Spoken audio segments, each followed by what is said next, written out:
Meskipun tubuhnya telah mulai membusuk, ikan salmon masih berusaha kembali ke tempat ia dilahirkan. Sebelum tubuhnya sepenuhnya menjadi tumpukan daging busuk, mereka harus sampai ke tempat lahirnya dan berhasil bertelur. Menyelesaikan misi untuk melanjutkan keturunan. Namun, ikan salmon tidak perlu mengasuh anak-anaknya.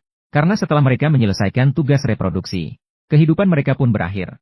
Setelah itu, mereka akan mengubah daging busuk mereka menjadi makanan bagi anak-anak ikan untuk tumbuh. Akhir musim gugur setiap tahun. Menandai awal perjalanan luar biasa ikan salmon ini. Mereka menggunakan medan magnet bumi sebagai kompas alami untuk mengarahkan diri mereka ke tempat lahirnya. Tak terhitung ikan salmon memulai perjalanan sulit dari laut terbuka kembali ke sungai. Perjalanan melawan arus ini, ikan salmon perlu mengeluarkan kekuatan yang luar biasa untuk mengatasi berbagai rintangan di jalan. Mereka tidak hanya perlu melintasi air terjun, tetapi juga harus menghindari predator sepanjang jalan. Seluruh perjalanan mungkin memakan waktu beberapa minggu. Terkadang perlu melintasi ratusan kilometer. Ini adalah permainan berani yang menguji ketahanan dan keberuntungan. Begitu memasuki aliran sungai air tawar, makanan akan menjadi sangat sedikit. Tetapi salmon akan menggunakan semua energi yang tersisa untuk melanjutkan perjalanan. Dan dalam perjalanan migrasi, tubuh salmon juga akan mengalami perubahan besar. Warna tubuh salmon akan berubah dari warna perak yang sehat sebelumnya menjadi merah darah yang menakutkan.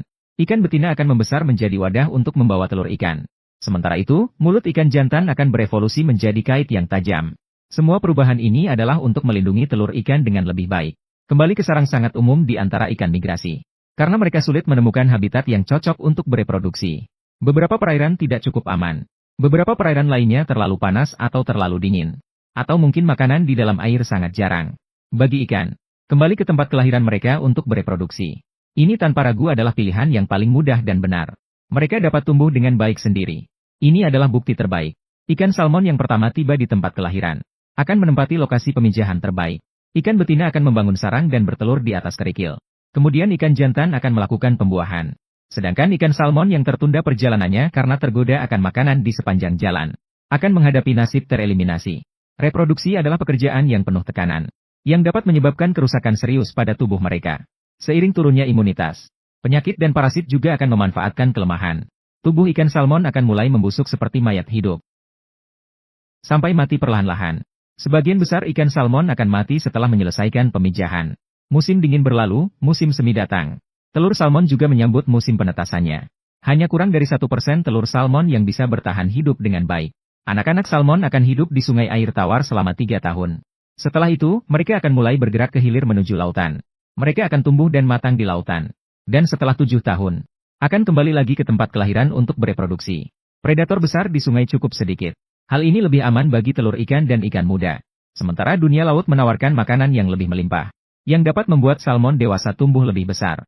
Cara hidup salmon ini bisa dibilang saling menguntungkan. Namun, dengan terus meluasnya lahan pertanian manusia, beberapa sungai terputus. Hal ini menyebabkan salmon tidak dapat bermigrasi. Namun, meskipun salmon yang hidup seumur hidup di sungai, juga akan berubah menjadi merah darah yang mengerikan selama musim pemijahan. Setelah itu, mereka akan mati setelah menyelesaikan misi pemijahan.